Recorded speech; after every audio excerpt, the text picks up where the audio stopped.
You're listening to Skeptoid. I'm Brian Dunning from Skeptoid.com. Thawing the Minnesota Iceman. Today's is an episode near and dear to my heart. As I've mentioned once or twice on the show before, I grew up obsessed with Bigfoot.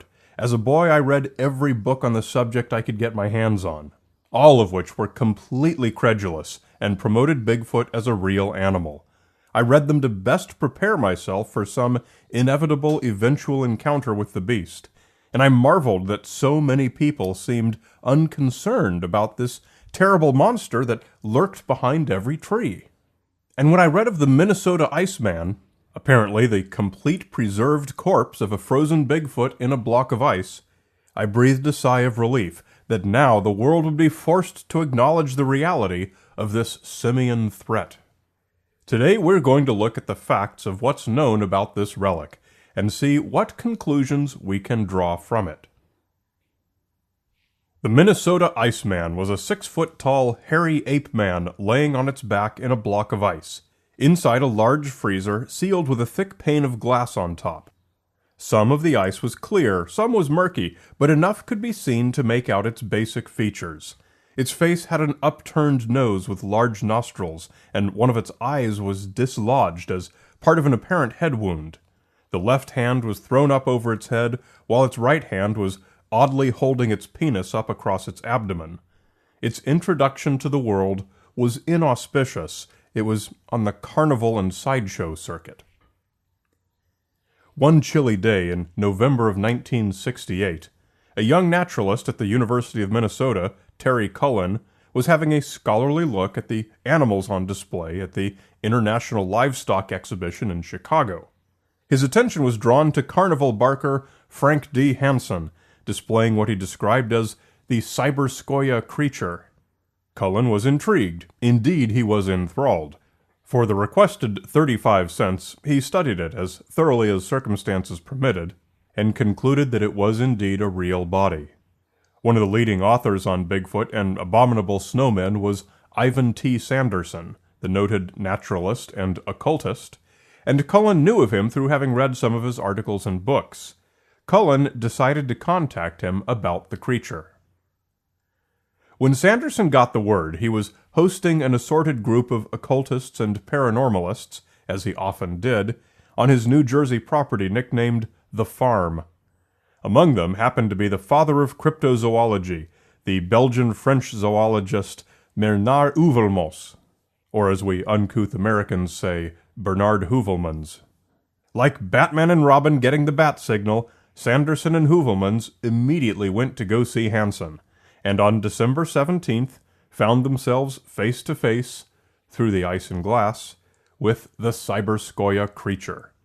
It's their respective reporting of what they saw, Sanderson mainly to the Bigfoot community and Heuvelmans mainly to the European zoology community, that launched the Minnesota Iceman into the pop culture consciousness. However, the two men saw the creature very differently.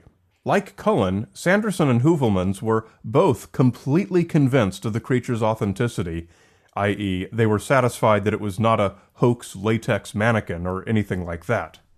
Heuvelmans published in a prestigious Belgian journal his theory that the Iceman was a new species, which he named Homo pongoides, that had evolved backwards from a Neanderthal and became more ape-like. Sanderson, meanwhile, wrote an article for an Italian journal forwarding the theory that the Iceman would likely turn out to be a relative of Gigantopithecus. But Sanderson also worked at the Iceman from another angle. He was so convinced that it was a real creature of great zoological importance that it should be rescued from the carnival circuit and transferred into the hands of the authorities. He decided that getting Hansen busted for breaking some law would be the easiest way to do this. Sanderson alerted the Bureau of Customs, Department of Agriculture, Department of the Interior, and the Department of Health, Education, and Welfare. He also brought the case to his contacts at the Smithsonian Institution, whereupon its secretary, Dylan Ripley, reported to the FBI, in fact he wrote J. Edgar Hoover personally, that Hansen was transporting a corpse across state lines, and that a scientific journal had identified the corpse as a human who had been shot. It was a very close shave for Frank Hansen, because nothing really ever came of any of Sanderson's reports. Apparently, none of the government agencies were too concerned about a sideshow attraction. However, Dr. John Napier, director of primate biology at the Smithsonian Institution, did want to see the creature for himself, and wrote to Hansen to ask if he could. Well, apparently, Hansen had been spooked by the unwanted attention, because the reply that Napier received was from a, quote, family member, saying that Hansen had disappeared to, quote, Florida or California or somewhere, and was unreachable, and that the Iceman's true owner had reclaimed it, so it was now permanently gone. And from that moment on, Hansen responded to every official or scientific inquiry with the claim that what he was exhibiting was merely a rubber model made to look like the original. That his Iceman was a rubber sideshow gaff, and not the body of any living creature, may have been the one thing Hansen was ever honest about. This was writ large for all to see in 2013, when the A&E television network featured it in an episode of its reality series, Shipping Wars, in an episode titled Crypto Prankology. A truck driver picks up the Iceman in Cottage Grove, Minnesota, still in Hansen's original glass-topped freezer, to transport it to its new home at the Museum of the Weird in Austin, Texas. At the beginning of the journey, a veneer of ice still covers the Iceman, but by the time it arrives 36 hours later, much of the ice has melted, and A&E cameras caught plenty of nice clear video of the Iceman's face and raised arm, clear of the ice, and still looking as fresh as the day they were molded. That no effort was made to keep the Iceman frozen for the trip, and that its new owner expressed not the slightest misgivings over its balmy condition, is a clue that he wasn't too worried about any actual meat thawing out. Also featured in the episode was Lyle Blackburn, whom Skeptoid regulars might remember from his book on the Boggy Creek Monster. Blackburn did a write-up of the show for Cryptomundo, the cryptozoology website, wherein he openly referred to the Iceman as both a sideshow attraction and a gaffe. Clearly, vanishing little support remains, even among the staunchest in the cryptozoology community, for the Iceman being anything other than a rubber dummy. The story clung to by true believers in the Minnesota Iceman is the one that Hansen made up to silence the unwanted attention. Yes, today's Iceman is rubber, but there had originally been an actual ape-man body from which the replica was modeled. For example, here is part of a report on a Bigfoot enthusiast website from an attendee of the 2013 Cryptopalooza conference.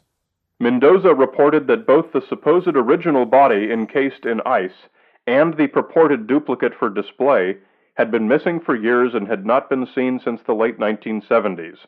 What was not directly confirmed if it was actually the frozen display body or a possible duplicated creature created by the original owner, promoter, and exhibitor, Frank Hansen, who traveled around the country to display the supposed frozen creature.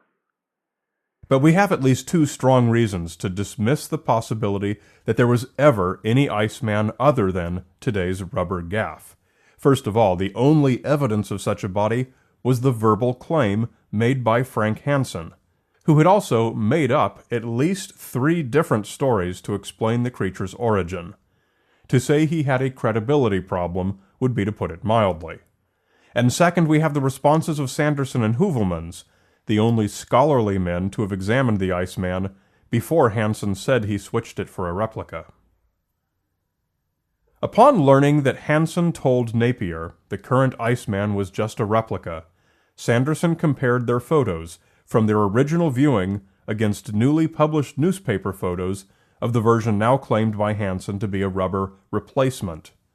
He found that the patterns of the ice crystals under the glass were the same, and also that it appeared to be exactly the same freezer unit. He could not believe that Hansen had sent the original back to an apocryphal owner and then contrived a replacement that would have matched in details such as these. Heuvelmans felt the same way, and wrote, "I was the only one to believe that it was still the actual corpse. True, I had a definite advantage over everyone else. I was the only one to have many excellent photos of the original exhibit. I had been sent a few color slides of Hansen's new exhibit. After a comparison with my own, I had to agree with the evidence. It was the same and only specimen. By April, just 4 months after the Iceman first appeared, Napier reported to the world that the Smithsonian no longer took any part of the story seriously. In a final footnote, the June 1969 issue of the Smithsonian Torch reported that the Iceman was, quote, made from latex rubber and hair by a group of exhibits specialists on the West Coast, for a cost of $3,500, a princely sum in the mid-1960s. A man they said was involved in its creation said that, "It is a fantastic, magnificent fabrication. It makes King Kong and the Frankenstein monster mere toy manufacturer rejects by comparison." The magnificent fabrication is best appreciated as an exhibit of Americana, a keepsake from the disappearing niche of carnival sideshow culture. Considered in this light, the Minnesota Iceman was a brilliant and admirable success. It did exactly what it was supposed to do, to mystify and terrify.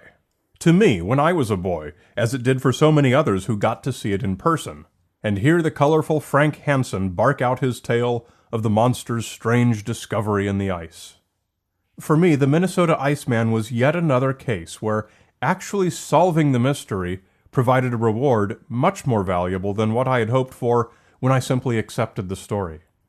This is the rule, not the exception, here on Skeptoid. Never stop at the popular version of the urban legend. Unless, of course, getting stuck in the ice is as far as you want to go. If you've ever heard anything you like on Skeptoid, then you've wanted to share it with your friends on social media. Skeptoid episode transcript pages at skeptoid.com all have handy buttons to share the episode to your social media feed, and each topic will post very nicely with the right graphic and description and all that fun stuff to make all your friends deride you as a hateful, cynical skeptic who just wants to throw a wet blanket on everyone's fun. So share an episode today. You're listening to Skeptoid, a listener-supported program. I'm Brian Dunning from Skeptoid.com.